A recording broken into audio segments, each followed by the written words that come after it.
Videoni oxirigacha ko'rsanglar sizlar bilan birgalikda atigi ikkita narsadan o'sha trenddagi diademamiz yasalishini ko'rib chiqamiz. Bugun challengeimizni 19-kuniga ham yetib kelibmiz qizlar. Challenge yakunlanishiga ham juda oz vaqt qolibdi qizlar. Aytganchi qizlar, sizlarga juda ham zo'r yangiligim bor. Ramazon oyi boshlanganligi munosabati bilan bizga zakaz bergan har bir mijozimiz uchun shu aksessuarimizdan tekinga qo'shib beriladi.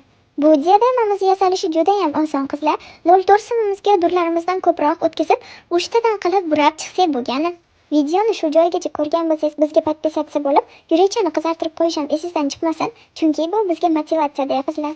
Shunda sizlarga foydali bo'lgan boshqalar pulli darslarda o'rgatadigan darslarni tekinga o'rgatishda davom etaman. Bugungi trenddagi diademamiz yasalishi videosi sizga tushunarli bo'ldi degan umiddaman.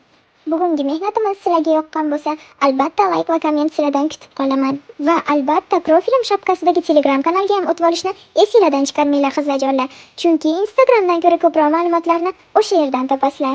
Bugungi ketkizgan vaqtingizga rozi bo'lasizlar qizlarjonlar va albatta bizga podpisatsiya bo'lishni ham esingizdan chiqarmanglar. Chunki biz Ramazon oyida inshaalloh 10K bo'lishimiz kerak.